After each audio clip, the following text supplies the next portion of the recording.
they want to reach Japan and North America, in the 2 sessions. That's the idea. That's what fixed the timing. Okay, so it's gonna be 6 in the afternoon. For you, it would be 6. Yeah, for you, it would be 6. For me, it would be 6. The conference is in Cyprus, happening in Cyprus.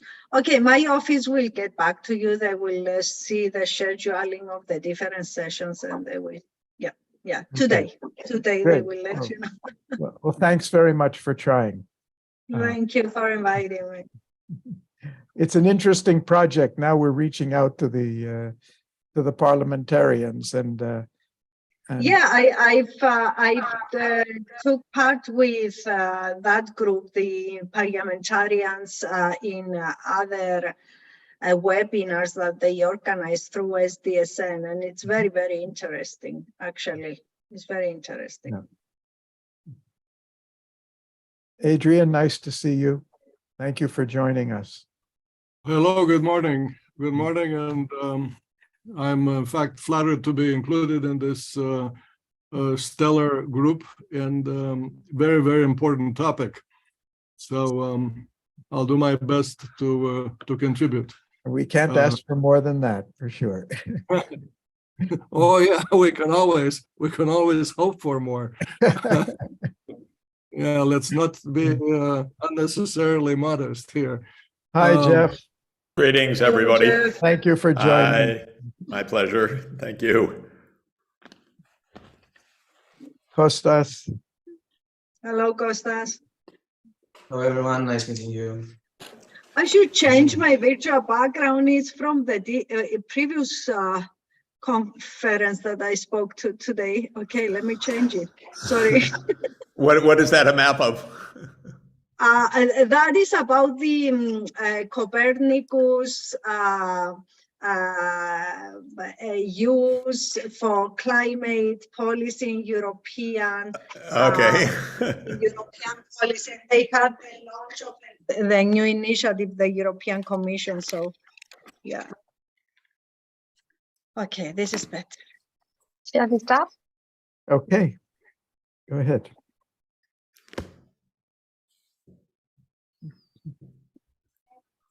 This will be just 3 minutes.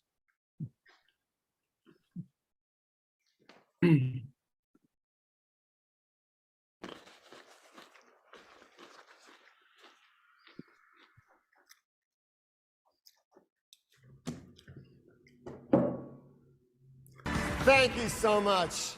And I want to welcome you to CES 2023. We're partnering with the United Nations Trust Fund for Human Security and the World Academy of Art and Science to support a campaign called the Human Security for All campaign.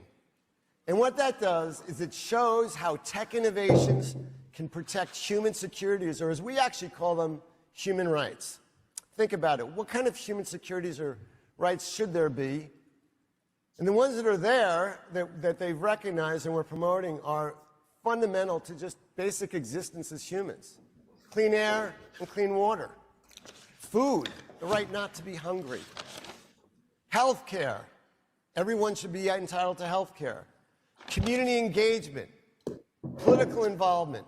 These are things which the United Nations and others have identified as saying these are basic human securities or rights. And the great thing about them is technology can play a difference in making that happen. But first, let's take a closer look. For many people, today's world is insecure, full of threats on many fronts. Violent conflicts, natural disasters, persistent poverty, epidemics and economic downturns endanger peace, stability, and sustainable development. These threats are no longer isolated events limited to national borders. Their destruction travels the globe with great consequences on all societies. We cannot face these insecurities alone. We need to rise above our national and individual differences as one human family, with human security for all. Human security is a people-centered view of what it means to be safe and secure. Faced with unprecedented challenges, the world requires urgent responses and innovative solutions. Next generation and human-centered technology carry the potential to reshape our future. Join us on a mission to bring human security for all through technology. Let us rise together to reach our potential and leave no one behind.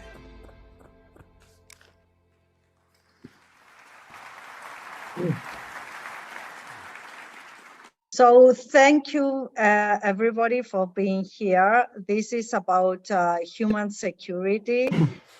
This is about this big project that the World Academy of Art and Science is leading. And I would like to just repeat our mission and then leave it to the amazing speakers that we have in order to discuss the different issues. So act now to guarantee human security for all. This is a global campaign led by the United Nations Trust Fund for Human Security and the World Academy of Art and Science, in partnership with a number of civil society entities and also research collaboration entities. I am very honored as a fellow of the World Academy of Art and Science to moderate this session. So this campaign has a number of aims: promoting human security among networks of people. And the idea is to enable them to adopt new ideas and translate them into action. And we are talking about all the inclusive array of stakeholders, policymakers, youth leaders, private sector innovators, financiers, educators, scientists, artists, and more.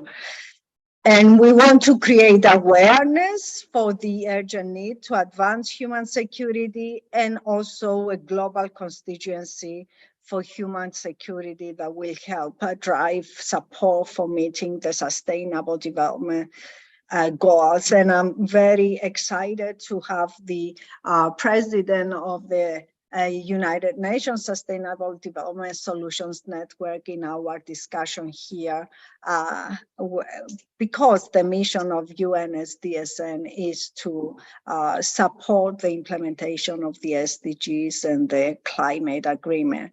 Now, human security has 7 different dimensions: political freedom, access to healthcare, economic security, community security, personal safety and mobility, environmental protection, food security, and also including issues like cybersecurity and AI, and of course, all the 17 SDGs. This is, as I say on my slide, a human-centered approach, integrating research, technological innovation, policymaking, and community involvement. And it is formulated in a way that the general population and public can follow and support. And it is also sketched in a way, it is governed in a way that it can attract an attention to local, national, and global challenges that threaten human security. And not only we involve all different stakeholders, we also try to use this campaign in order to influence the way research problems are formulated, research programs are conducted, and how the different disciplines interact with one another in order to create the scientific basis that can drive the transition to a world that is secure, and the security is supporting the livelihood of all. Later on, my colleague, Dr. Kostas Delis, will go through a methodology that we've put together after discussions with Jeff Sachs that can allow us to measure human security, because as we all know, if we cannot measure something, we cannot manage it and we cannot improve it.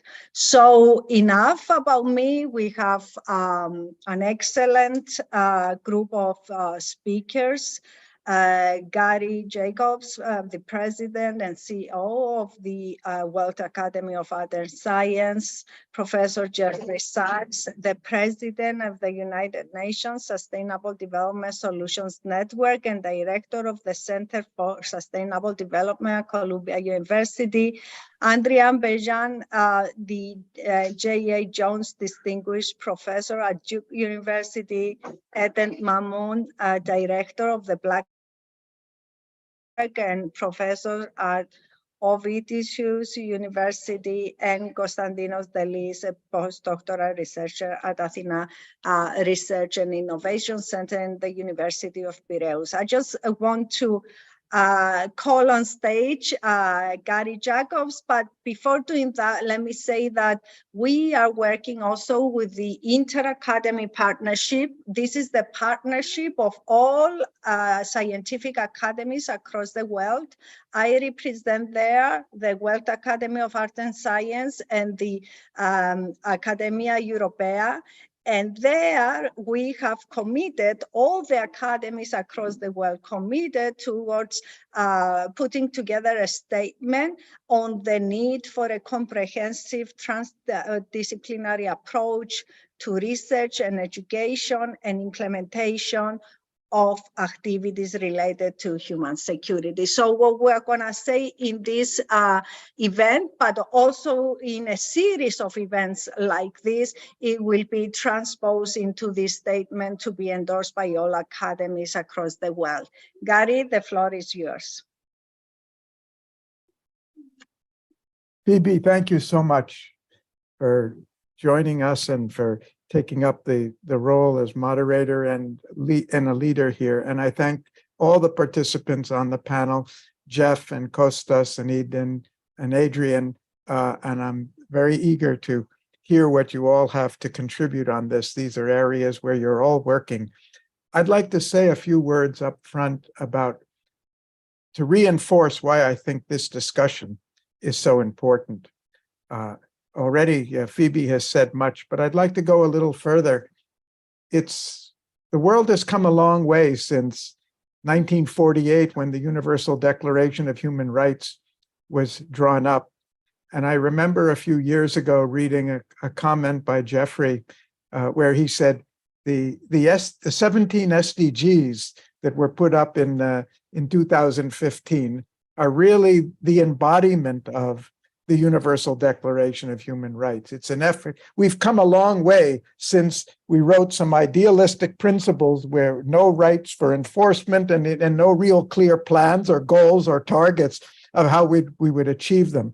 And I think it's really important that we recognize the consensus and commitment of the leadership of 193 countries and multilateral institutions to do this is absolutely unprecedented in world affairs, mobilizing the world's knowledge, technological capacities, financial resources, and organizational capabilities as well. And yet there's a sense, a growing sense that somehow we're falling behind. Somehow we're not doing enough with all the tremendous efforts that the SDSN network and so many institutions and so many national governments are doing. And I think it's important to look at human security in that light and see how it fits in to this situation. Our educational system, we had a conference on education a few months ago, calling on all the disciplines of higher education and asking them, what are you doing what are you as a discipline, not as an doing, to contribute to the realization of the SDGs or human security for all? And I think in spite of outstanding examples and exceptions, the fact is, by and large, on a global level, our educational system hasn't changed that much to catch up with the urgency and the goals that are before us. We have many citizens in the world, too many citizens in the world, including educated ones who've never heard of the SDGs, or if they've heard of them, they wonder, what does that have to do with us or me? That's not my role.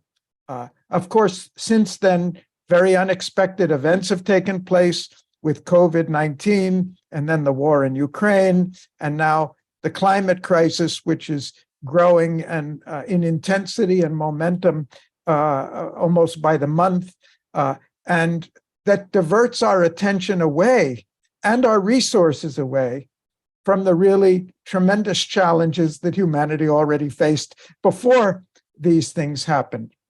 What does this have to do with human security? I think it's interesting to note that at a time with unprecedented economic development in the world, unprecedented technological advances in the world, there seems to be a growing sense of uncertainty and even a growing sense of insecurity at a time when, by many parameters, in spite of the local dislocations, overall parameters are more positive than they've ever been before. And we've made a lot of progress on the SDGs, on many of them, even if it's not as much as was expected. And I think that's important because it highlights one of the dimensions of human security. Human security doesn't just depend on the objective quantitative measures at the macro level. It's very much a subjective sense of how people feel individually, and how they feel has as much to do with what they imagine is going to come in the future as they do to what has happened in the past, perhaps even more so. So the question for us is, a question that the Academy is asking in the Human Security Campaign is, what more can we do to build on the tremendous efforts, unprecedented efforts that are being taken? And how can human security be viewed as a complement to all the work that's already being done? It covers the same territory as the SDGs, but from slightly a different point of view. What can we do to get the message through more effectively that Agenda 2030, whether we call it by one name or another, is of absolutely vital personal significance and importance to the security and future of everybody on Earth? What's missing, and how can we multiply this unprecedented achievement and accelerate progress on it? And that's where I think human security comes in. A tremendous amount of effort is being done by the multilateral organizations and by national governments and civil society to a considerable extent as well, and research institutes and academic institutions as well, to try to bring these goals into focus and impose and implement a global campaign. But the process of development is not really a program of government. The process of development is an action of the whole society. And we have lessons from the past 3/4 of a century that show that top-down centralized planning, government policies, and organizational machinery, as important as they are not sufficient to really achieve the on-the-ground results that we need, especially when they're as vast as we have today. And we have the example of what it means when the society as a whole can be actively mobilized to work for global social goals. We saw during the time of the East Asian Tigers of how they developed so rapidly because they succeeded in engaging the whole society in that effort. China in recent decades has done remarkably in turning from just a top-down, but to also trying to release the energies at a bottom-up also. Visionary leaders are needed to launch a revolution, but revolutions are won by the people, not just by the leaders. And the question is, what can we do to mobilize greater support, greater initiative, greater involvement of global society to do something that's entirely meant for them? I'm speaking from India, where I have spent most or a good part of the last 50 years, and in the course of it studied a lot of what has happened in this part of the world. 1965-66, FAO predicted that there would be 10 million deaths from famine in India due to 2 successive years of drought. And they would have been right if it hadn't been for the visionary leaders and a visionary government that launched what became known as the Green Revolution.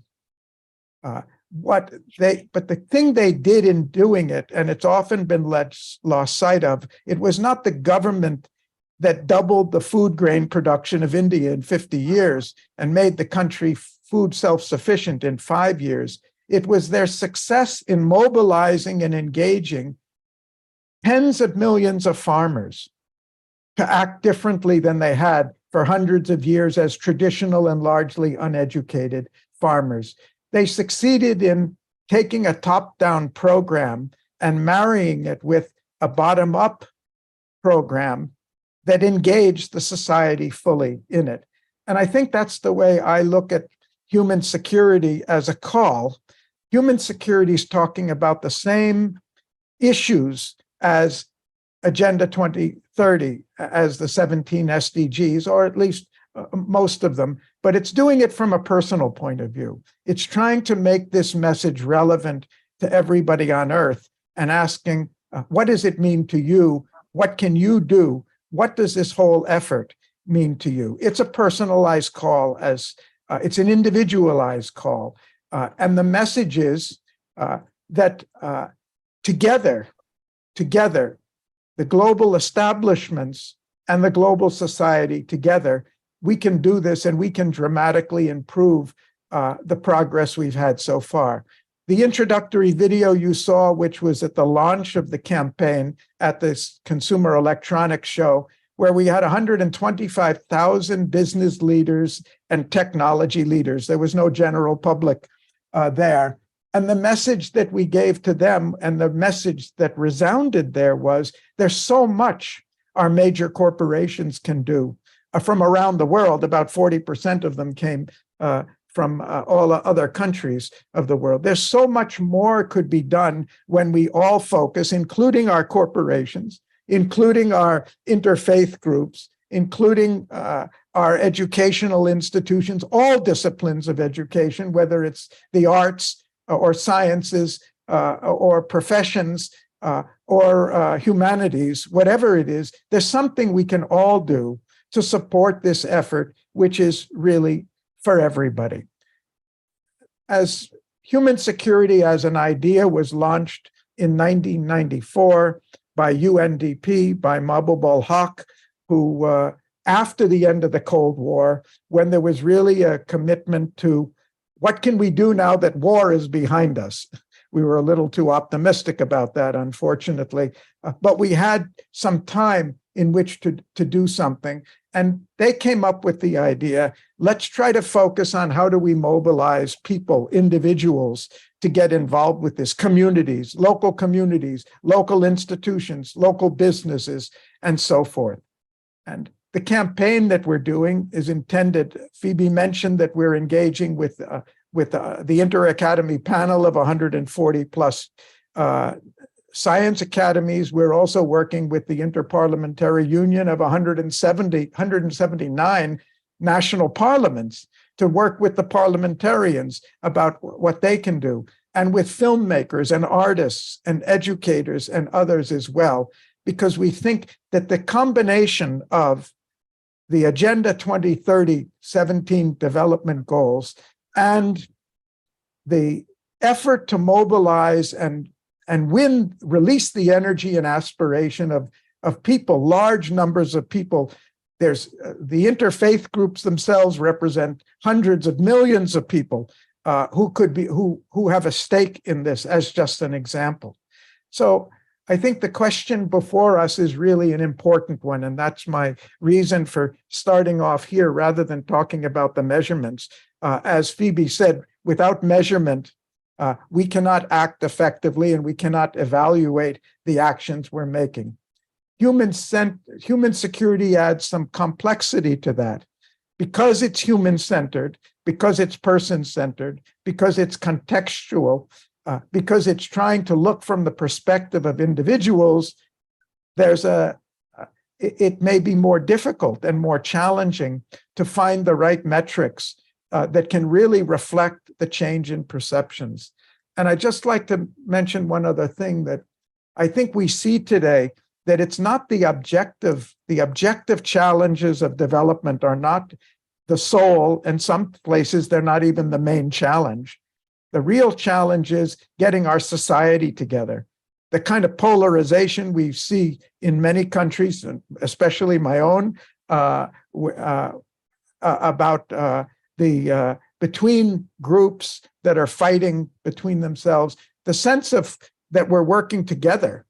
The sense comes only when there's a sense of trust and security, and our institutions seem to be losing that trust and security at a time when it's absolutely vital and essential to do that. So again, I would like to thank you all for participating in this and all those who have joined us here to help us work on something that's part of a much larger process. We want to learn from what we hear from our speakers today. We want to learn more what the Academy can do to support the wonderful work you're already doing, whether it's on Agenda 2030 or on the metrics that we need to make human security not just an idea, but a concept that's really operational and impactful. Thank you. Thank you, Gary. Thank you very much. Jeff, I can think of no better person to answer. How can we achieve mobilization towards a concept, in our case, human security for all, above the multilateral level and also bottom up, that is from the personal level to the societal level to the institutional level and upwards. How we can do that simultaneously and effectively. Unmute yourself. Unmute yourself. Yes, when I was on mute, I said, well, that's easy. You know, the great paradox of our moment is how completely insecure we are everywhere in the world. And I want to just try to understand that a little bit. I also want to view the human security issue more broadly than the 7 pillars, to include security from war and security from violence, because for me, human security means the chance to stay alive and to thrive. And yet we're absolutely under the very, very dark cloud of nuclear war as a real possibility right now, more than at any time in decades, actually. And we have a raging hot war that people have extremely different views about, where it came from, what it signifies, and how to end it. And so I view human security in an even broader context. And I think we should really reflect on that broad context. I don't know if I can share my screen, but I'm going to try. You should be able to. Good, okay. Can people see that?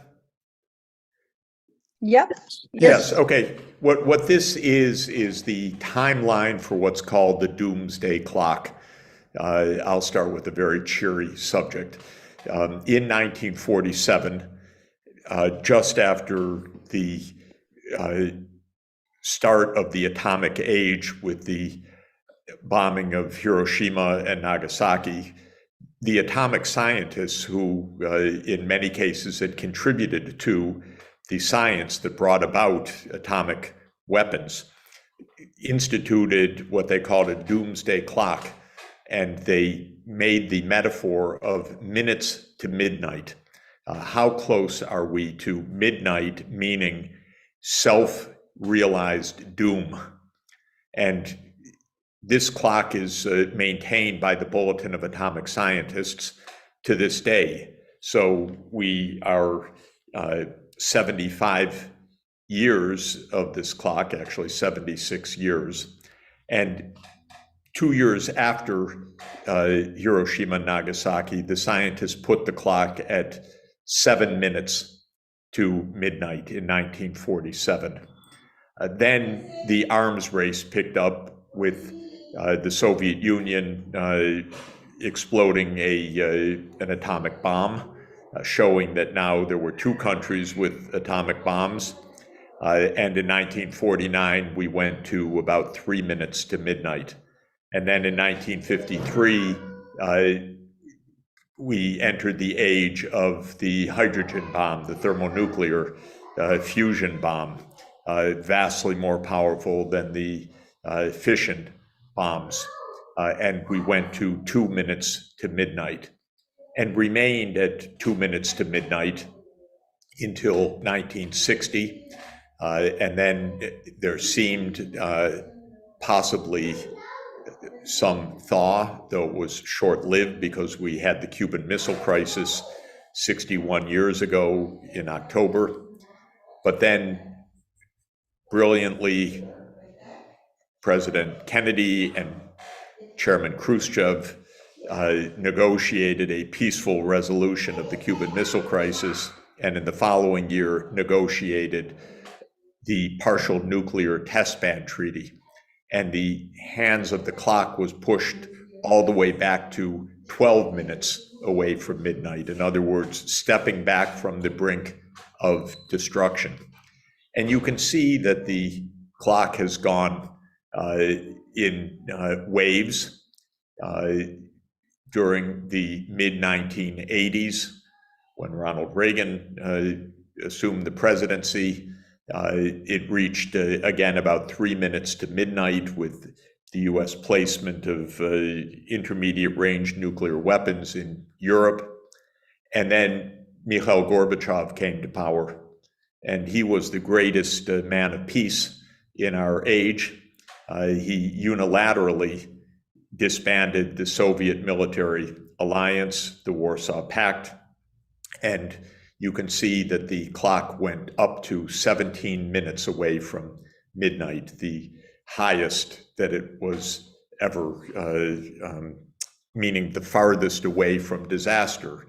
That was Gorbachev's contribution in 1991. So all of that step from 1985 to 1991 was the work of Mikhail Gorbachev, a man largely forgotten in the West and despised in his home country because the unwinding of the Soviet Union entailed an economic crisis. In the West, everything was attributed to power by the United States, not to peacemaking by Gorbachev. And so we never understood any of this, I would say, in our public discourse. But the point I would make is that from 1991 onward, at the end of the Cold War, when we have the chance to really achieve security, what do? We completely squander over a 30-year period every hope that existed in 1991. And it's just a steady decline from 1991 until where we are today in 2023 at just 1.5 minutes to midnight, the closest to complete disaster ever recorded in the Bulletin of Atomic Scientists. So we're much richer than we were in 1947. We have many more gadgets, many more tools, we have fantastic technology, and we're closer to blowing ourselves up and wrecking the planet environmentally than ever before. What does this teach us? It teaches us that it's not going to be the technologies that save us. It's not going to be these corporations that save us. It's going to be an understanding of the minds of people that can potentially save us or not. 60 years ago this week, President Kennedy gave the finest speech ever given by a modern American president in his so-called peace speech, where he said, we can achieve peace if we believe in it and if we understand that our adversaries also want peace. So in that remarkable speech that he gave on June 10, 1963, he called on Americans to reassess their view of the Cold War. Quite incredible. He didn't demand the Soviet Union do things. He said the United States had to reassess its understanding. And the American people needed to understand that the Soviet people, or the Russians, were full of valor, full of virtue, with great achievements in science and the arts and in culture and bravery. And so he told the American people how virtuous the Russian people were and how we should make peace with them because they wanted the same thing that the Americans want. And after that speech, his counterpart, Nikita Khrushchev, declared to the US envoy in Moscow, I want to make peace with your president. That's the finest speech an American president has given since Franklin Roosevelt. So what changed in 1963 wasn't any objective fact, it was the mindset that changed. It was ending the demonization of the Soviet Union and ending the demonization of the Russian people and humanizing the other side, saying they want peace too. Well, this is the opposite of what we're doing right now. We are demonizing Russia. We're canceling Russian culture. You can't even give a concert by a Russian composer now in New York without it being protested. You can't play Tchaikovsky during Christmas celebrations. You can't have a Russian singer or virtuoso artist perform because that's pro-Putin. All I want to say is we are a mindset wrong that is extraordinarily dangerous.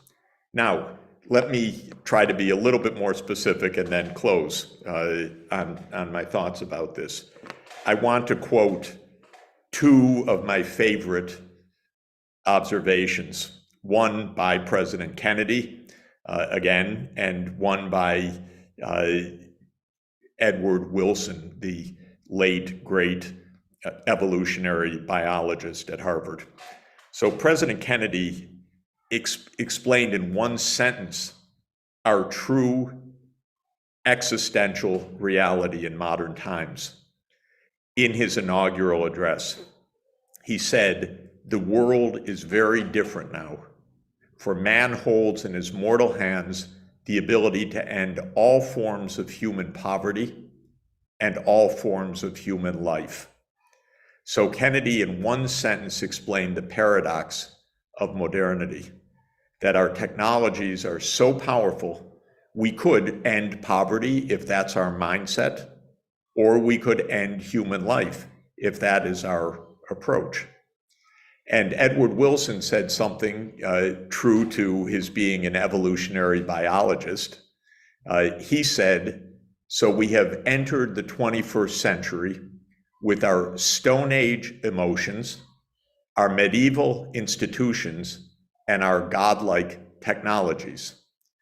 What Wilson was emphasizing was the complete disjunction between our emotional baggage, which was formed on the African savanna roughly 50,000 to 250,000 years ago, our limited capacities to cooperate, real, but also our no doubt capacities to cheat, to fight, to war, and so forth.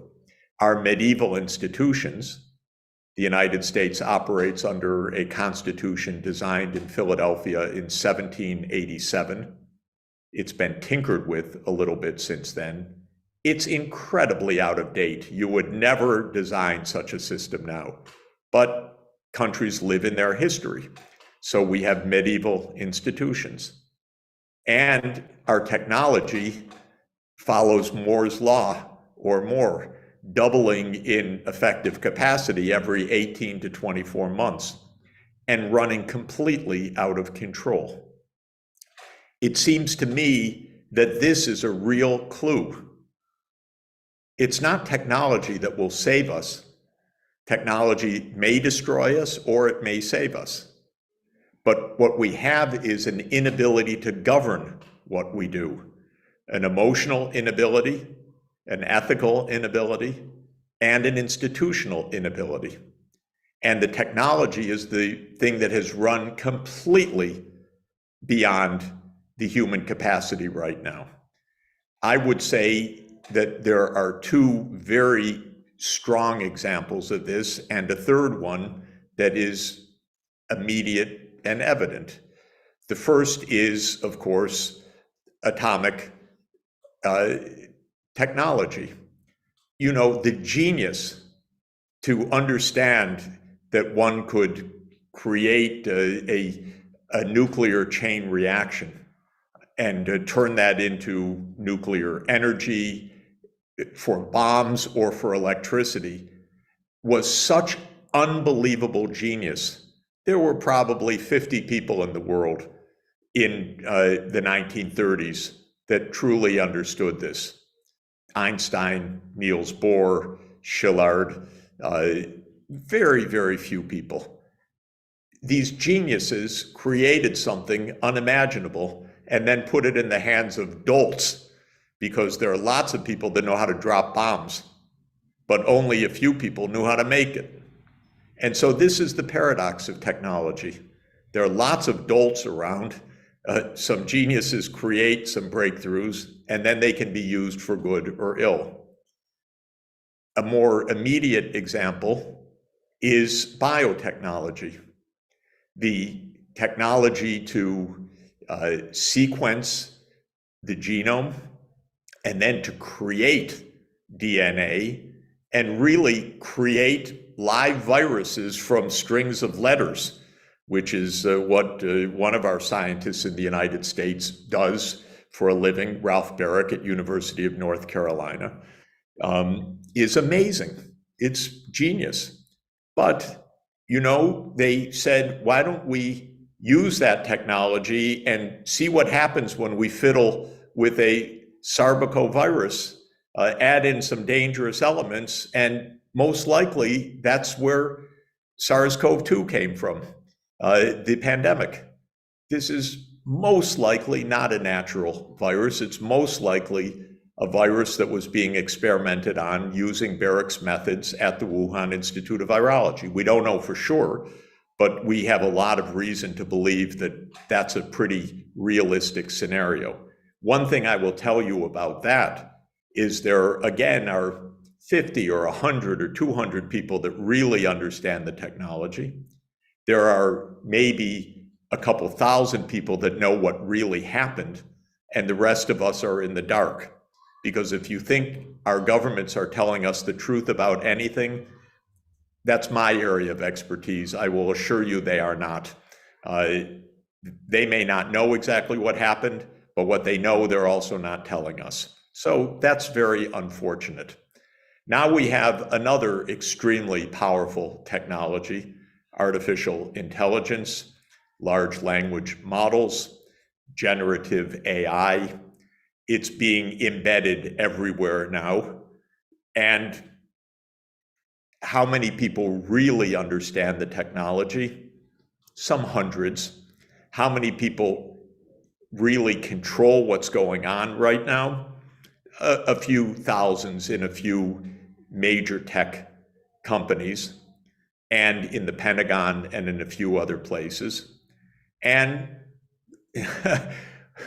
we're going to find out the hard way, perhaps, what all of this means unless we begin to come to grips with this reality. So it was nice that at CES, at the Consumer Electronics Society, that the host announced our goals and that technology was there. But frankly, I don't trust them. I don't trust the metaverse. I don't trust Zuckerberg. I don't trust any of them. I don't trust the Pentagon to use these technologies properly. We have a serious governance problem. And the governance is our tools are more powerful than ever in history. They could end all forms of human poverty. They can end up destroying everything as well. And those who hold these technologies really understand what Francis Bacon told them in 1605, that knowledge is power. And this knowledge is extraordinarily concentrated. Just a few people understand each of these technologies at their real core, and they control them for greed, control them for political power, control them for military force. Maybe we could use them even to fight poverty and get children to have an education. That's why we're on the line today. But I think that this is the paradox that we face, which is we are more insecure than ever after all of this development, all of this genius, all of this technological advance. I'm not fatalistic at all. I'm not saying we're doomed. President Kennedy, by the way, in his speech 60 years ago, went out of his way to say too many people believe that peace is impossible, that peace is unreal, that we are gripped by forces we cannot control. And he said that is false. Our problems are man-made, therefore they can be solved by man. And so we can solve these issues, but I would suggest that when we focus on human security, we focus on our current insecurity, and we focus on the fact that we are not governing ourselves properly to harness the technologies that we have, not for greed, not for surveillance, not to invade our privacy, not to addict us online, not to weaponize and put into our drones, but actually to use for sustainable development. Thanks very much. Thank you very much, Jeff. We are at the low point of security, maybe the historical low, and we need to find a governance that will secure trust, the different aspects of human security so that it can be implemented. But where can we look for that trust? We cannot look at the governments, we cannot look at the technology developers, we cannot look at even the big consumer associations. Is it the universities? Where should we start looking at in order to uncover some capacity for trustworthy work towards supporting human security? I love the word trustworthy. It's such an interesting word. We need trust. Who is really worthy of trust right now? And the answer is very hard to find, actually. I don't trust my government at all to do the right thing. I'm sorry to say. I don't trust the companies right now. So how do we build this? You know very well who I trust, aside from trusting you and trusting people on the screen. I trust Aristotle because he told us how to behave better and how to create an ethics for the common good. I trust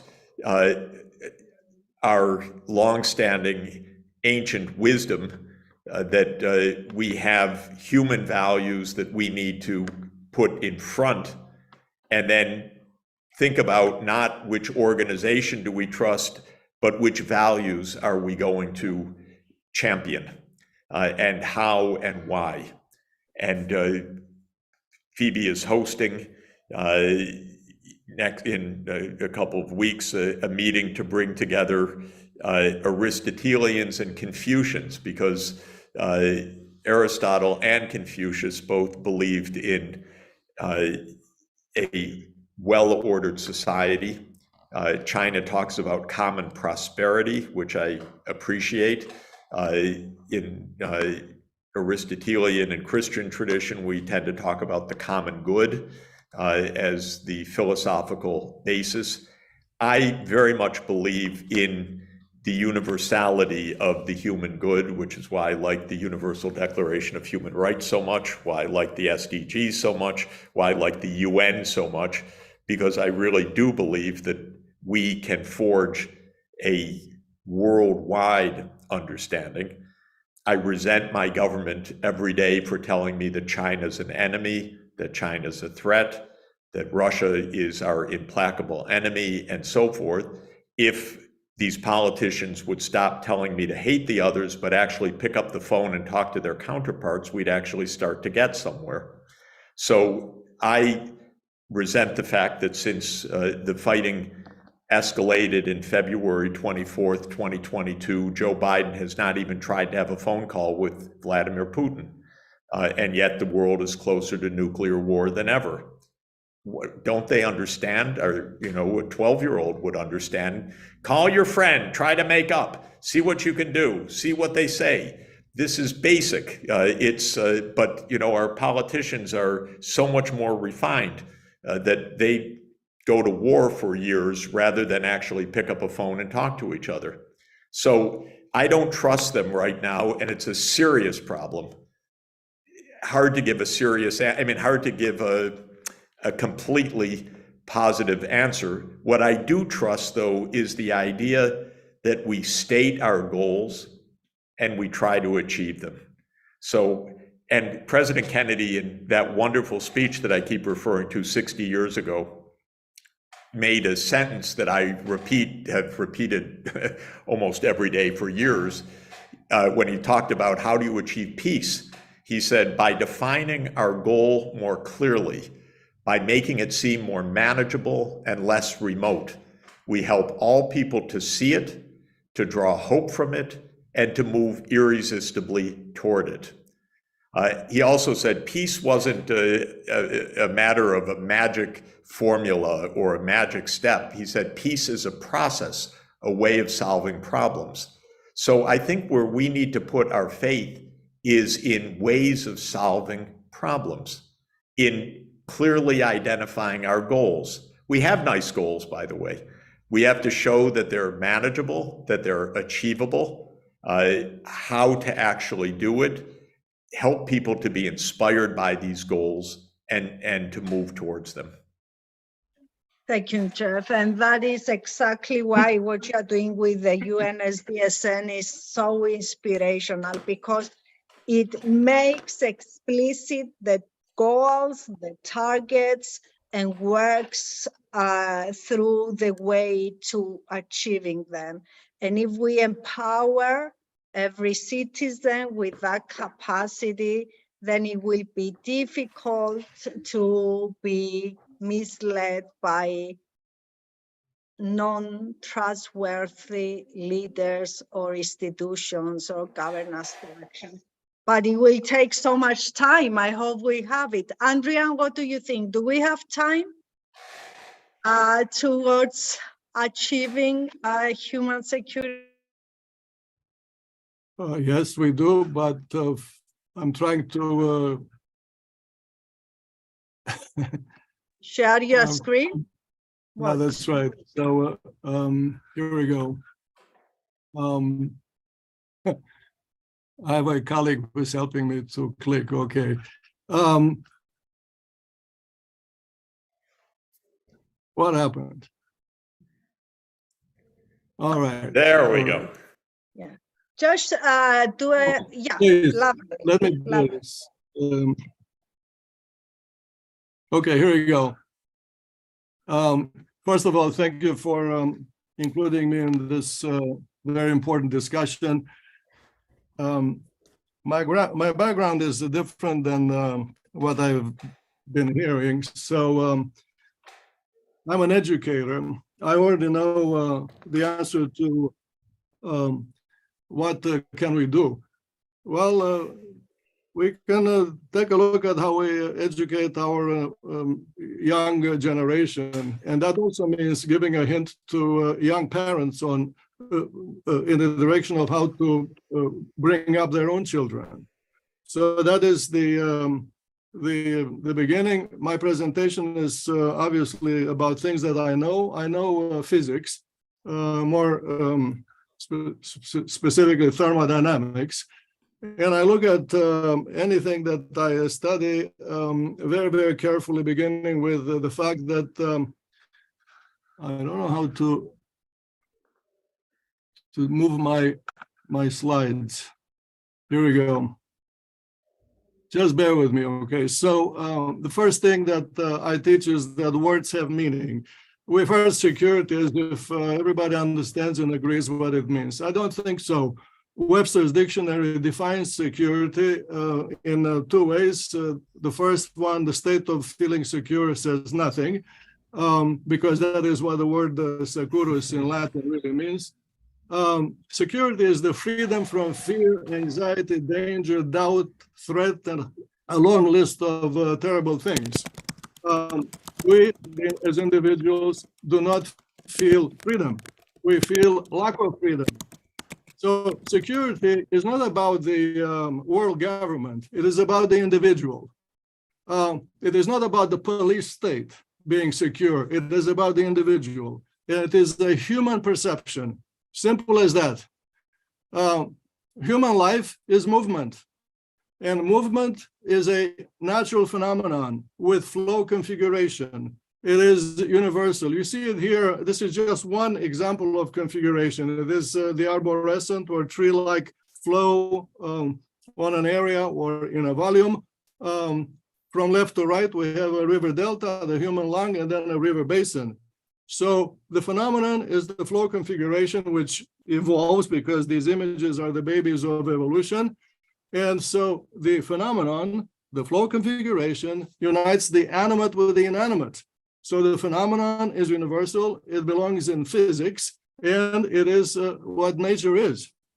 This arborescent movement is obviously our own life on Earth. The first drawing on the left is human movement in the city. We do not trace with our feet and the automobiles a square grid. No, we move as river basins on top of river deltas. The pink tree in the middle is the movement of the people into a parking lot in the morning next to an enterprise. And then the same drawing is the river delta that emanates from that point at the end of the work day. On the right side, we have the air routes over Europe. These are just the so-called main streets and avenues. But into one airport comes a river basin of people from everywhere. And out of the same airport streams a river delta in all directions on the globe. The same architecture, which is again evolutionary, is what connects everybody on the globe. In the bottom drawing, I call it my blue rectangle, to which I will be returning very soon. Arborescent, tree-like, river basin, and river delta is these are names for a hierarchical flow architecture. Most of the lines you see here are the channels, but the bodies that move through the channels are hierarchical as well. This is a drawing I made of all the objects that fly now in prehistory, from the smallest flight to the biggest airplane. The population size versus the body size speaks of hierarchy, or which is natural. It speaks against the drawing called one size fits all. So hierarchy in natural, one size or equal size is unnatural. Here I have four useful definitions so that we know the meaning of the words. Please read the four statements here. the most important is the second, freedom. Freedom is not an opinion in physics. It is a set of physical features. They are measurable. You can count them. You can make drawings of them. Physical features that allow an object to change. So from change after change comes evolution. Evolution is the natural configuration that changes. And then hierarchy, I said that already, except that it is a morphing architecture in which a few big channels that happen to be fast and long-reaching coexist in harmony with many small channels flowing slowly and over short distances. And I already said that human life is a movement. Well, nothing moves unless it is pushed.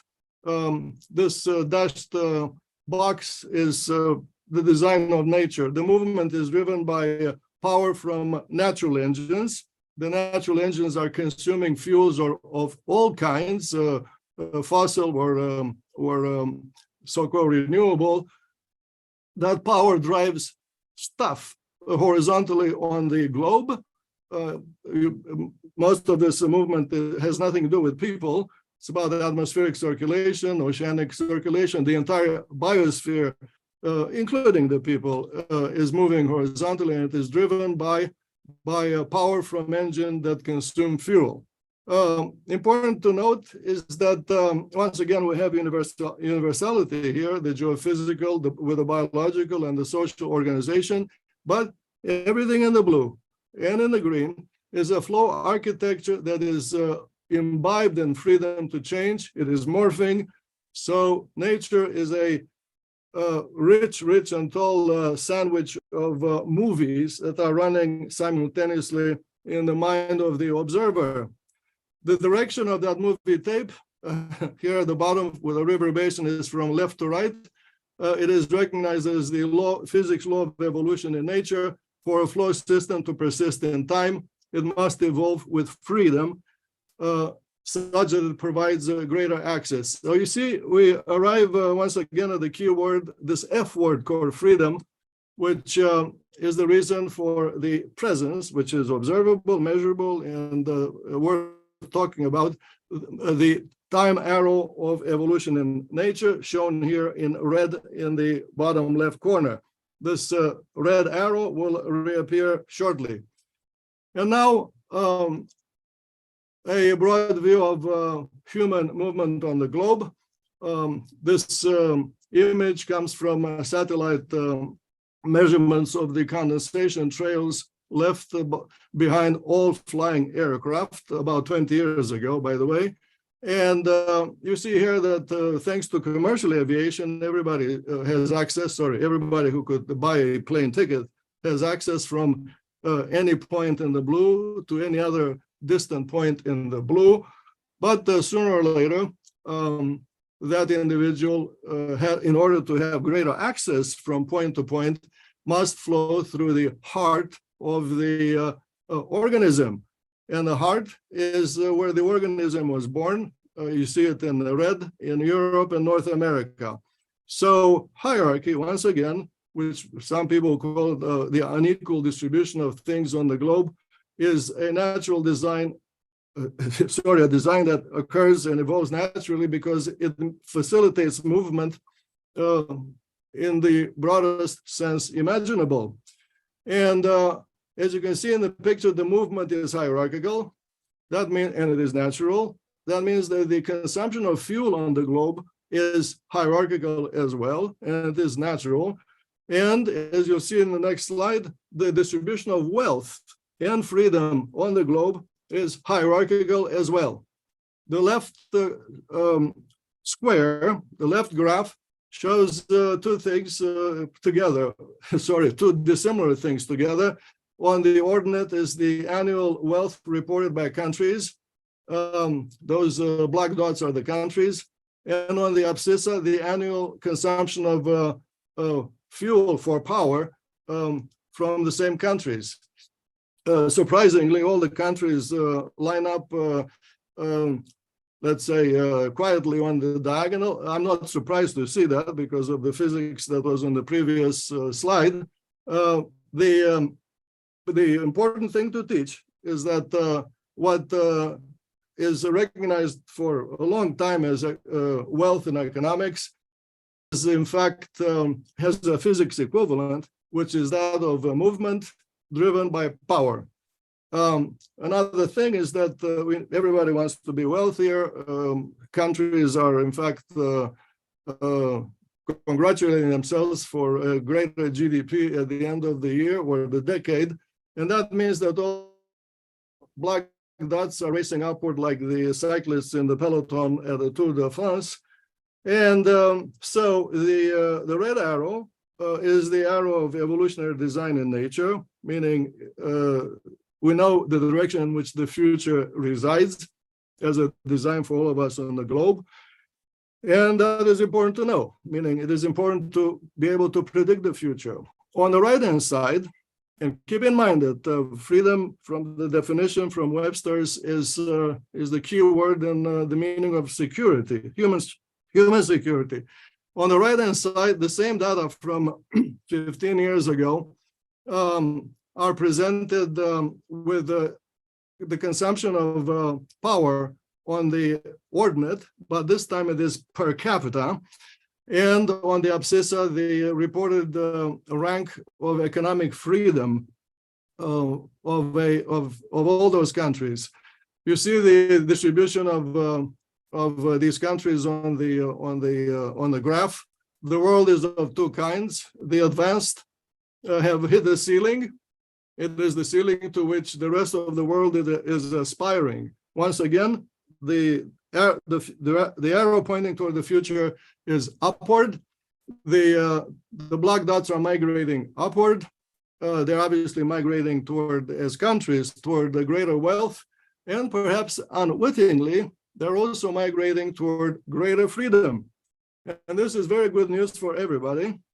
It is actually sobering to dictators and potentates. The other thing to keep in mind, in addition to the migration upward, from the countries in the lower part of the cloud, individuals migrate upward. They leave their own their mother countries and they migrate legally or illegally to countries in the upper echelon. So you see here that the road to freedom is paved by individuals who make decisions. And one of those decisions is to get up and move. Here's another way of looking at the same set of data. You've seen this square on the left side of the previous slide. But this time, everything, the wealth and the consumption of power is per capita. And this time, the distribution of everybody on the diagonal is a thicker cloud, which of course could be interpreted as diversity and some other words, except that when I see something that's not clear at first sight, I start questioning. And here is the beginning of the answer. If you look in the vertical direction at a point where the rate of consumption of power is fixed, for example, the consumption that characterizes the Russian citizen, and this is 15 years ago, Russia was doing better than today. So Russian citizen here, and on the same vertical, you find the Japanese citizen. Both are consuming power at the same rate annually, yet the Japanese is represented by 10 times more wealth, which means 10 times more movement. And then why? Why is that? Well, it is because Japan, starting with the era Meiji almost 200 years ago, adopted a mode of behavior with great universities and searching for truth in invention, innovation, construction. And that means that the freedom, and here I get to the upper right of my slide, the freedom to question, the freedom to act, was part of the culture, and that led to innovation. Innovations are actually design changes in that movement that I've been talking about. The design change on the globe at one point liberates the flow for everybody on the globe. For example, the invention of the airplane or the invention of the steam locomotive. It was a singular, act of creativity, but the rest is history. And from freedom through innovation, which means the freedom to question authority, including your own, comes greater security. Looking at my last slide, which is, as I said, not very new, I'm embarrassed to observe that I do not put on in this cloud the black dot of Israel. Israel is breaking records of creativity. You read this in the news about inventions and society prizes, but it is also the leader in the creation of new startups per capita. And that is why I treat seriously this comment from a colleague of mine who comes from Israel. Any society has as much freedom as the available technology can provide and support. The technology is another word for the baby of innovation. Once again, innovation comes from freedom to question, and freedom to act, and freedom to, in fact, to change the movement and behavior of you, the individual. To read more, I am directed to my more recent books, which tend to be for the general audience. At the very top, you have a string of words that summarize the thread of my brief presentation, but they also summarize my own path in life. Because without freedom, I would not have been able to come up with this story that I shared with you. Thank you. Thank you very much, Adrian. Really very, how can I say, illuminating speech. Of course, many of us, we have seen some of these graphs, and I think that very few of us were thinking to read them in the sense that you have presented, and really it is a very inspiring way. So I would kindly ask you something. You mentioned about movement and freedom as, of course, part of the nature of this universe, pantarei, we say, the general principle. Coming to this aspect, you mentioned also that the let's say tend to move and to flow is also generating hierarchies. So can we make let's call it a connection when we are talking about security in the sense of human security? Can we have to also consider the need to identify the hierarchy in the proper way and to address them properly, or just to leave the things to flow without being threatening? You mentioned about the flows of population, you know this. Sure. I showed you the bare bones essentials.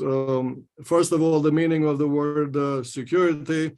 By the way, it's not just about the human individual. The dog with the chain on his neck wants to be free and does his best to liberate himself.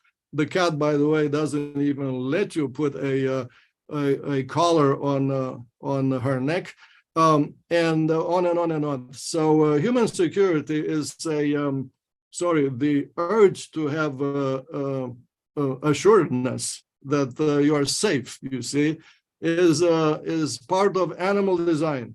And this is why I teach physics, which includes animal design. And which by the way is not something that I learned from my PhD advisor 50 years ago. I came up with it. You see, it's my mental viewing.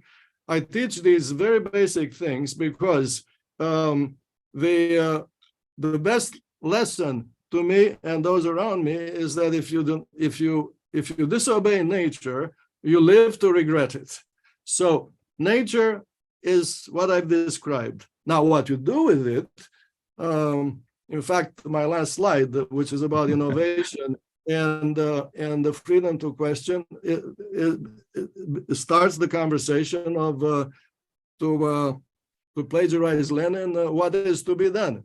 That's correct. And what is to be done is to remind parents to raise their children well, and not to let them become hoodlums in the street, many of them fatherless.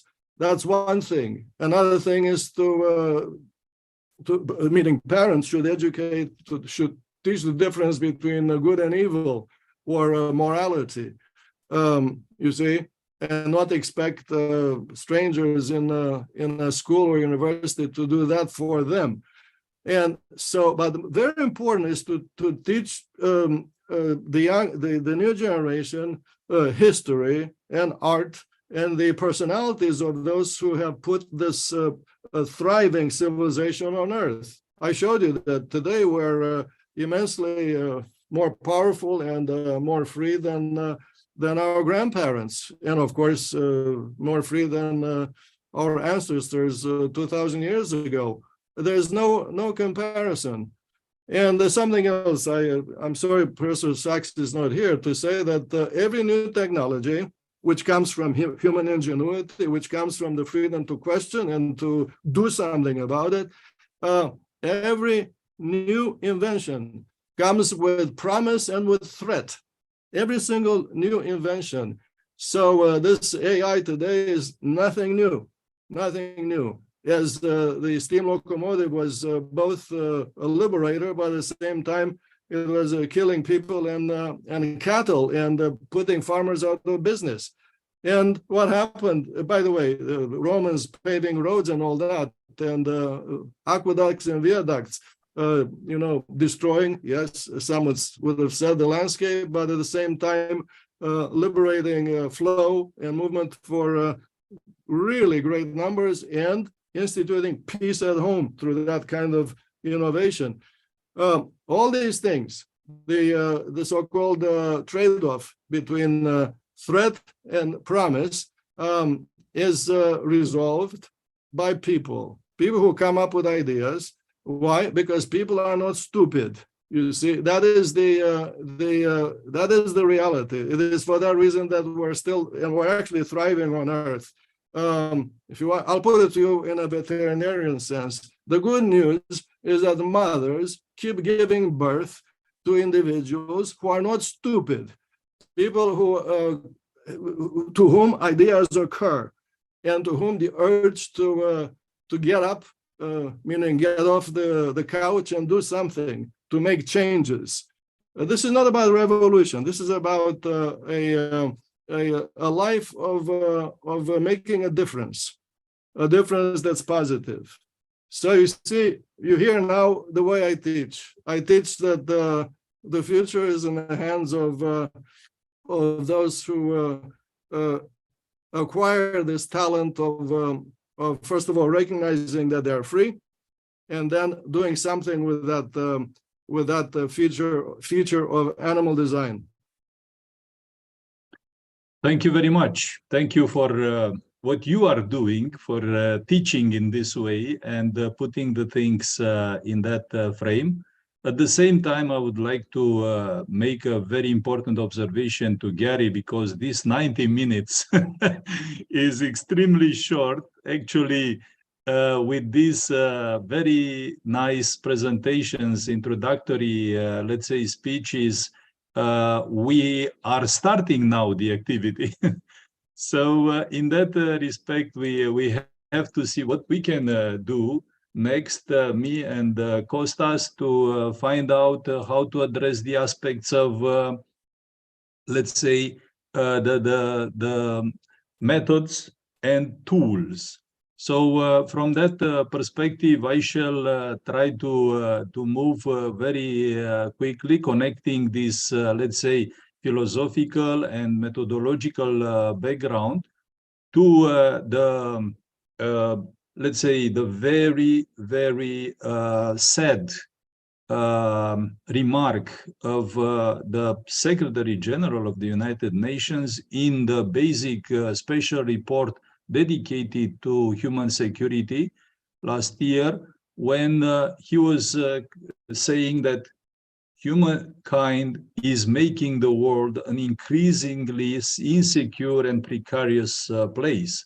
So it is extremely sad that at this level, the things are considered in this way, in the context when, for centuries, it has been an accumulation of methodologies and approaches that today are offering us such a diverse and rich, let's say, structure of methods and approaches. So from an engineering perspective, when we are addressing any kind of aspect of human security, of course, we are starting from evaluation of all type of risks.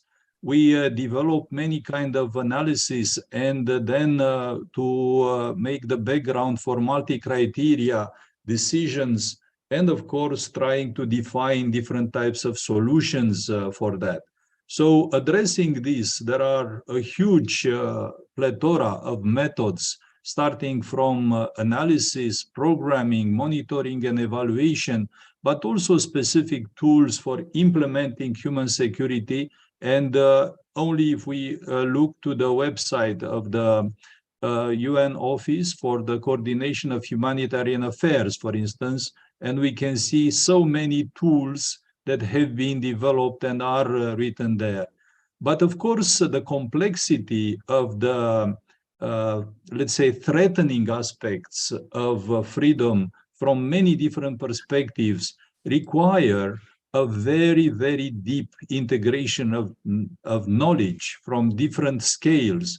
So if we look to the biosciences, we have seen that we cannot go further in a different type of diseases, or as it was in the case of COVID crisis, without knowing what's going on at the level of DNA and the nanoscale aspects of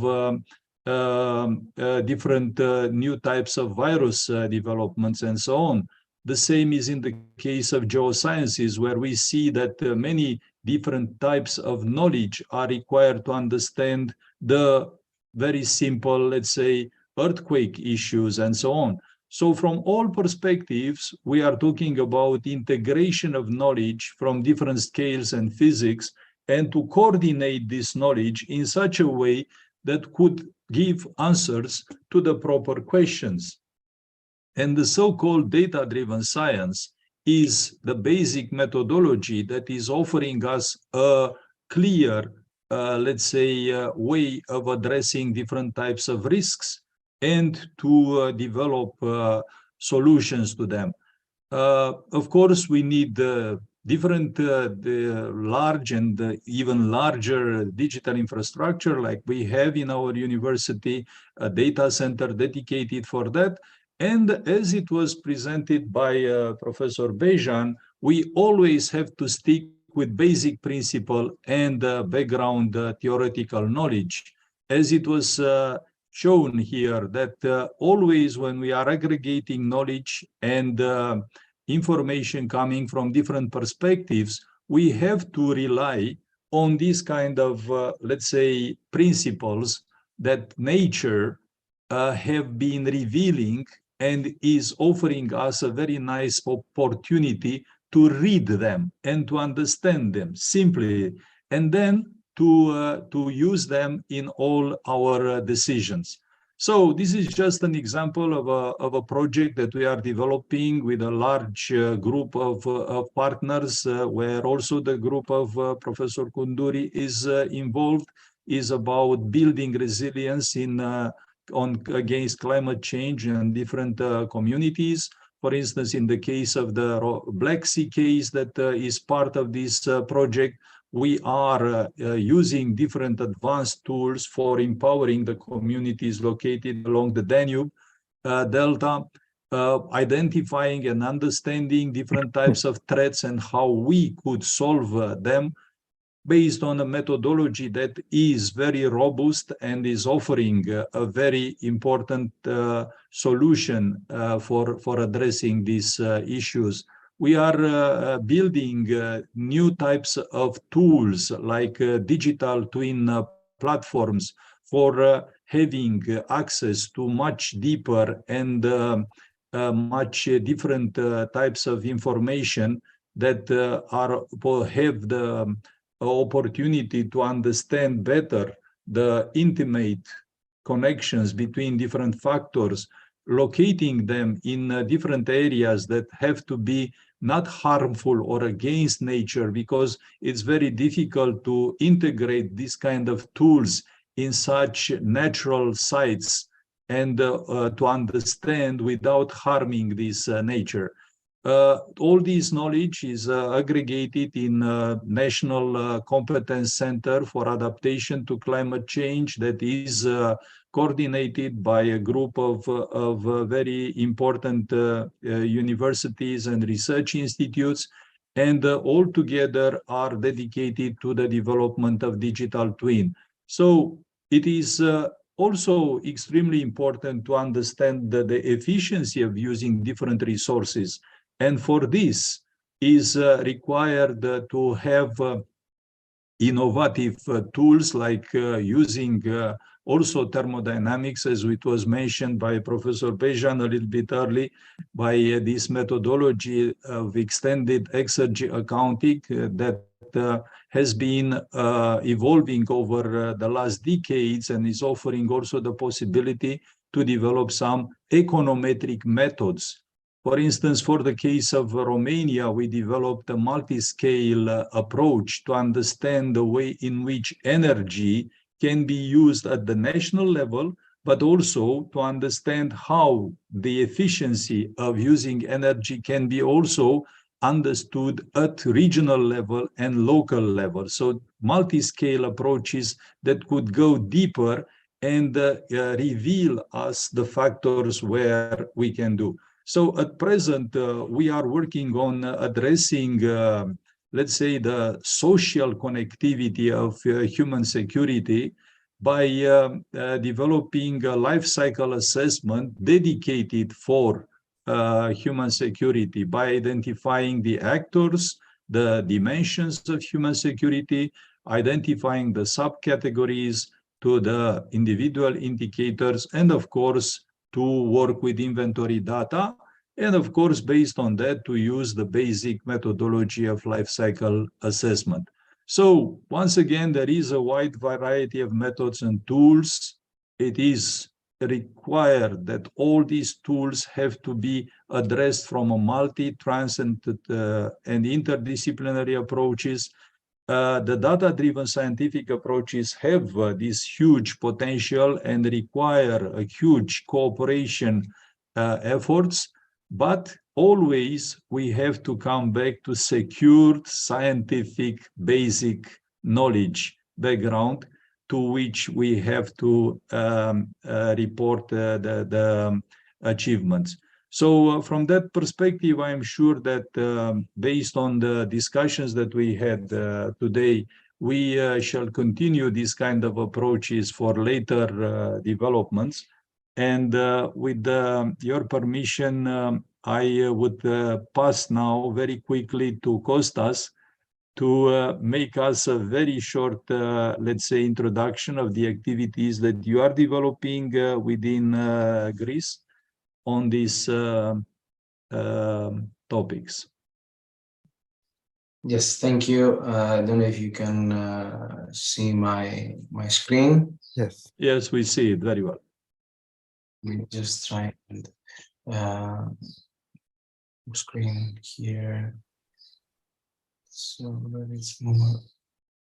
Okay, so thank you for this opportunity. I'll try to beat our own doomsday clock here. So very briefly move into what we tried to do in this first paper with Professor Kunduri, since the aspect of the concept of human security has gained traction, and we have been all discussing about it. We want to see what is the best way, the most efficient way to measure it, and therefore link it to the Sustainable Development Goals in a way that is science-driven and could actually lead to better policies and better understanding of conceptualizing and quantifiable this sometimes broad concept.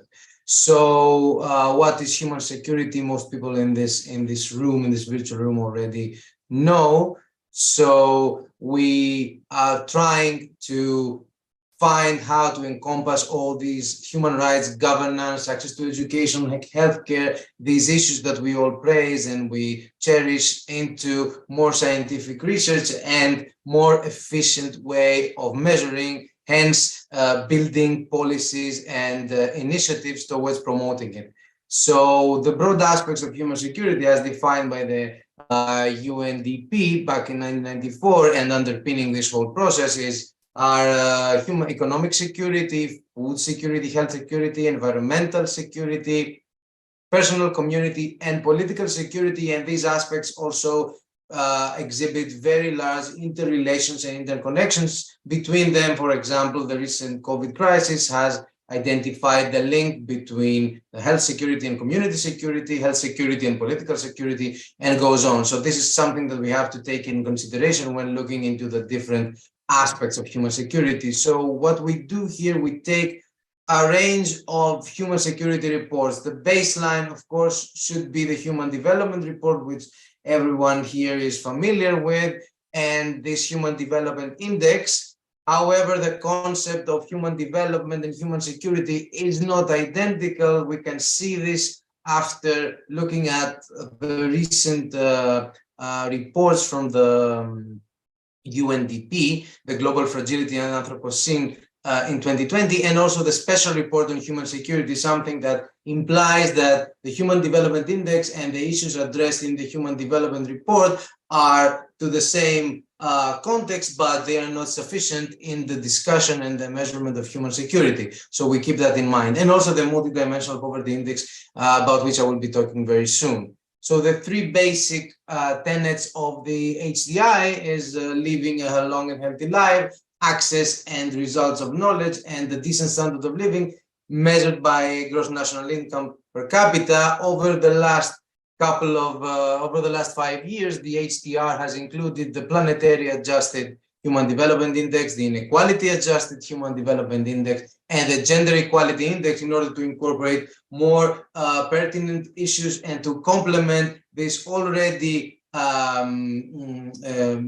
broad definition of human development away from GDP, from simply addressing economic growth. So the disparities are more or less well known. We see a clear connection, a clear correlation with GDP per capita, with gross national income per capita, though with obvious exceptions or deviations from this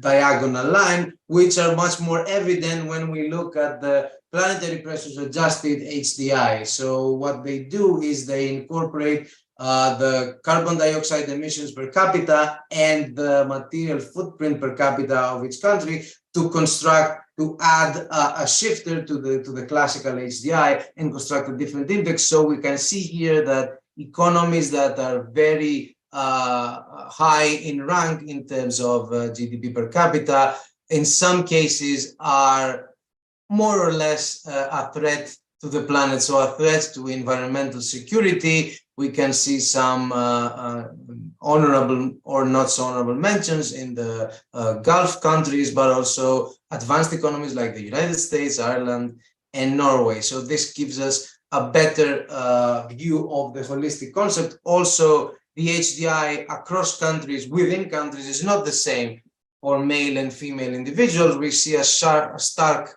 shift of the bullets in favor of men in most of the economies, and this is not just in developing countries. We can see here for the OECD sample only 2 Baltic countries, Latvia and Lithuania, if I'm not mistaken, have a higher record, have a higher score on the HDI for women compared to men. So all these aspects need to be incorporated. To this end, we have an array of metrics and different reports at hand. Here we present 11 of them, counting the HDR and the HDI. So I'm skipping through this very briefly. Obviously, there are more than 30 reports and data sets that we are currently looking into, with the main goal being to link them to the SDGs that we were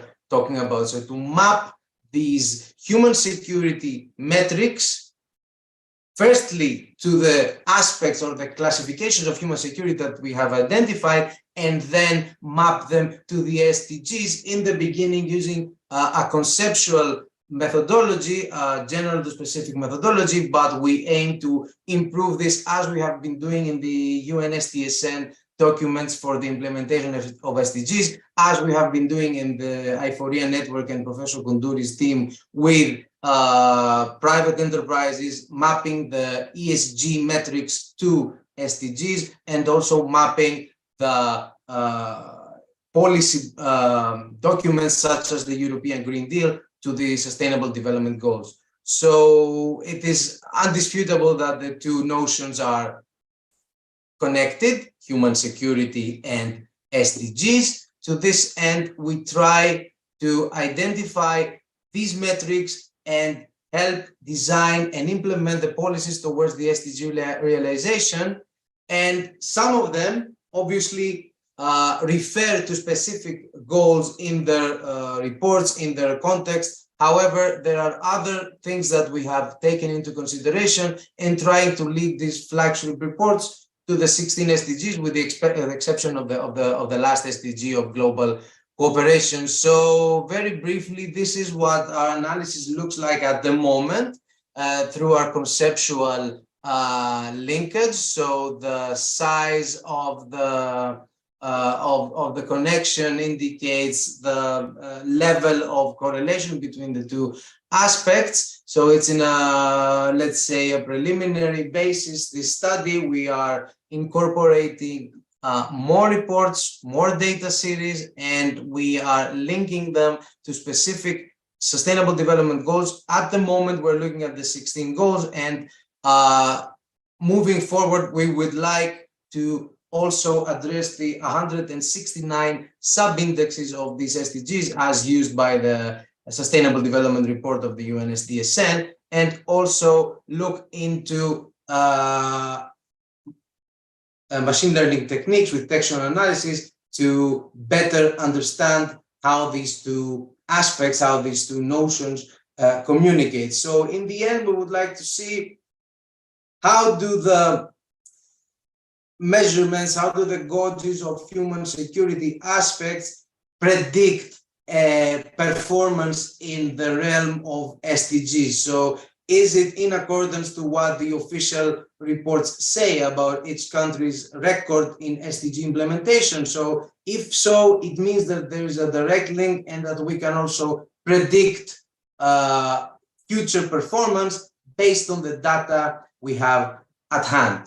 So thank you for that. I hope I did your time. Thank you very much, Kostas.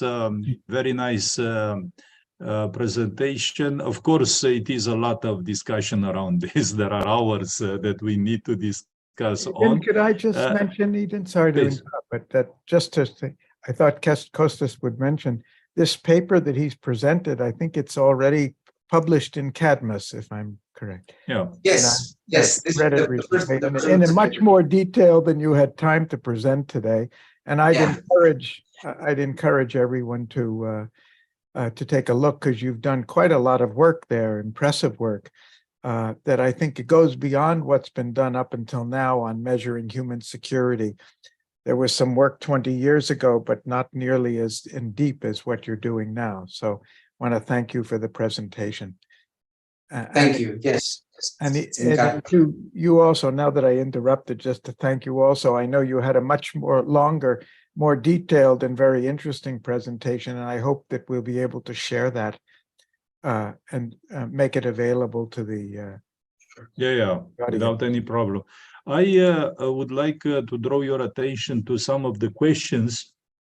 For instance, from Michael Marine, there is a question for Adrian. Unfortunately, Adrian had to leave because he had another, let's say, appointment, and he had to leave earlier.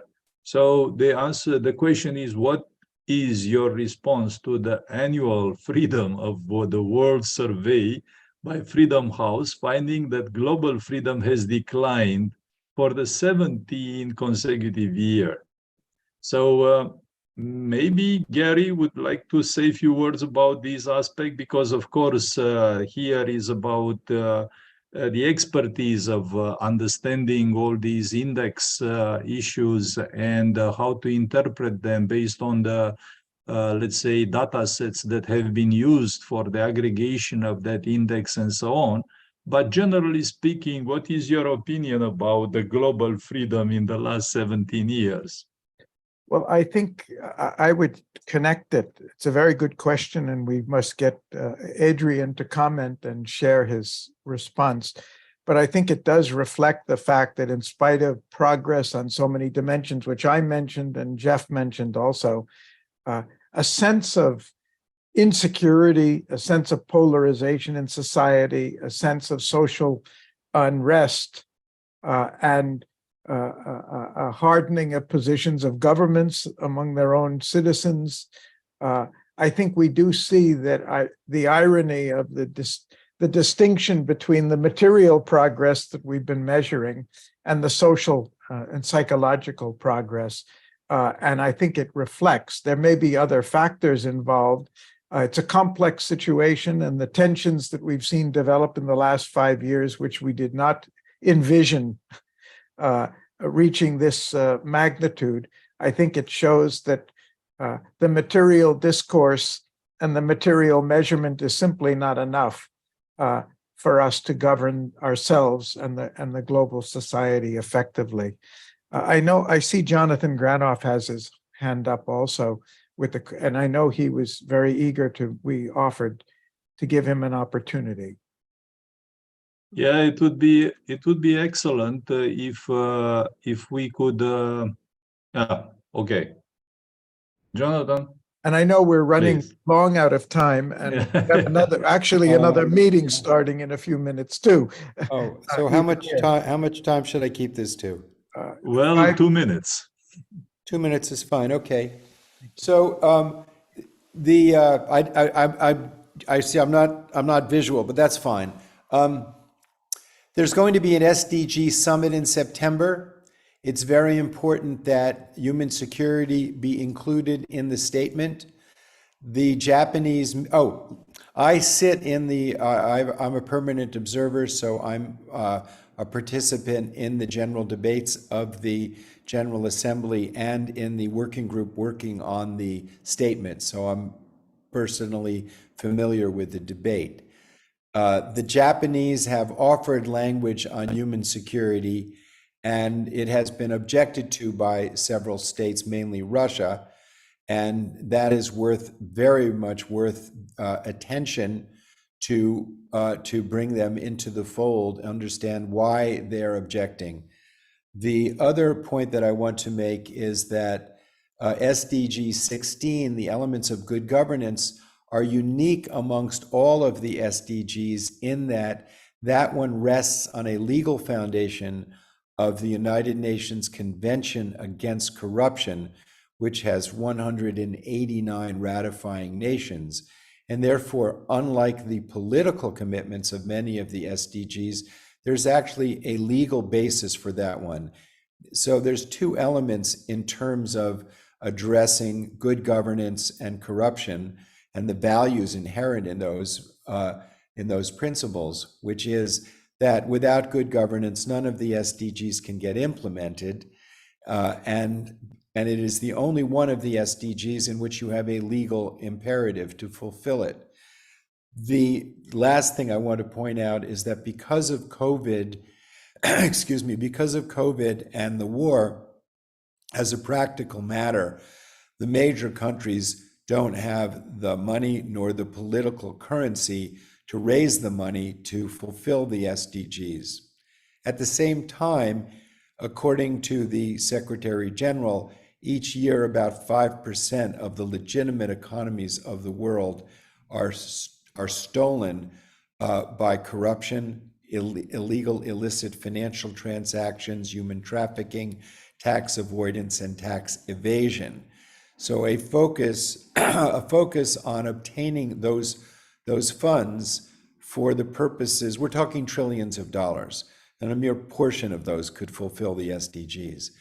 So if there's a much greater focus on the tools of obtaining those funds, and the tools are well known, that's another discussion.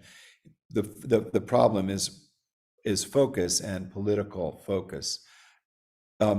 It might be, Jonathan, sorry for interrupting you, but I think it might be a very good opportunity if you can make a proposal to the scientific board of the World Academy to have a position regarding this summit declaration, to have the proper wording for human security in the declaration, and maybe this can be let's say addressed by the board, and find out if between or based on this partnership with the United Nations, maybe you could also make a proposal for the text.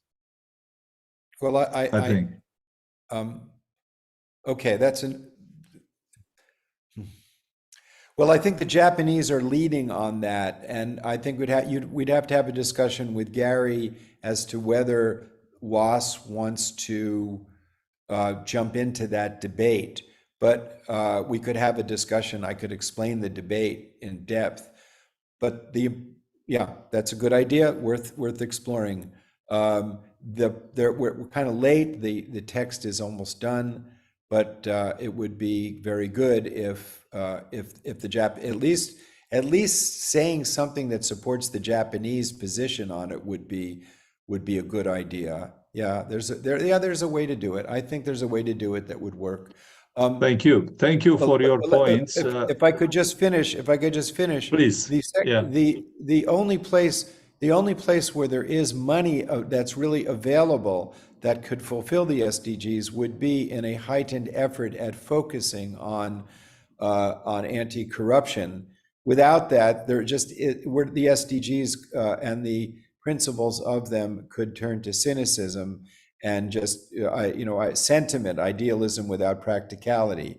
So we are calling. I'm representing the International Anti-Corruption Academy in the UN, and we are calling obtaining those funds to fulfill the SDGs, the integrity dividend.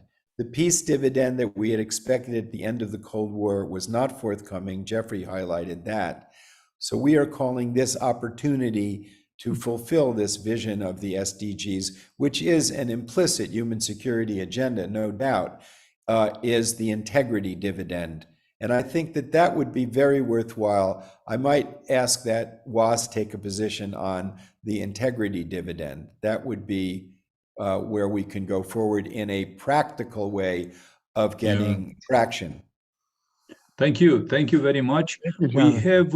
I have also another question from Chris Wilmot here regarding, let's say, how the Black Sea universities are doing with empowering the citizens and coastal cities and so on.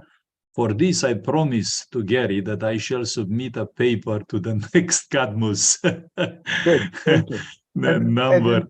Why don't we make this the last question, because we are running quite late. Yeah. This is an important question, which we want to hear your answer to. Yeah. So from that perspective, the Black Sea region, you know very well that it's a very complicated area, and we are witnessing these issues, unfortunately, not just during or starting with this war, for decades. it has been a region of different types of confrontations and scarcity of resources and things like that. So there are many initiatives. I would like just to say about the last one. In October, we had a very nice event jointly also with the World Academy to address these issues and to offer a free debate along these problems. And at the end, it was let's say, a very nice declaration that has been signed. And after the declaration has been signed, then this document has been circulated. And there are also many other projects that are at present, let's say, in different phases of development. There are funds that are allocated by the European Commission, particularly for aspects on coastal areas, under the frame of this Blue Growth Initiative. And we are involved in several of these projects. But of course, when you look around and when you see what is going on with this conflict, all these efforts are very, very small comparative to this, let's say, displacement of energies, of funds, and the troops for this conflict. So the crucial element has to be the stop of this war, and this is what we consider that has to be first thing first. So once again, thank you very much for this opportunity. It has been a very nice discussion, starting from basic principles, addressing the human security issues, and at the same time to have a sort of synthesis of different tools and methods for measuring, for analyzing, and for, let's say, preparing solutions for improving the human security on different dimensions.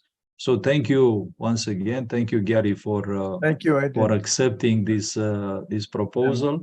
And if you Kostas. want to, and if you want to close with some remarks, the floor is yours. Well, I think we've had some very challenging, stimulating, wide-ranging remarks, and it would be, I don't think we need a summary here.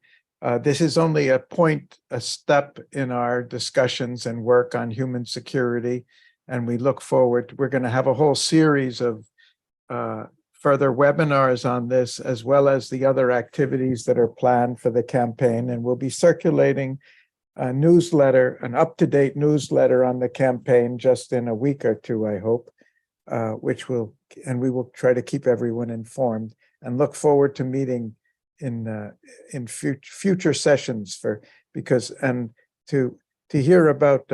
I'm very interested, Kostas, in how you're progressing on your research, because that will be very important for the Human Security Unit and the UN as well, to help us with metrics. So thank you both, and thanks to all of you who have stayed with us this long. And we look forward to meeting again soon. Thank you. Thank you. Goodbye. Thank you, everyone. Goodbye.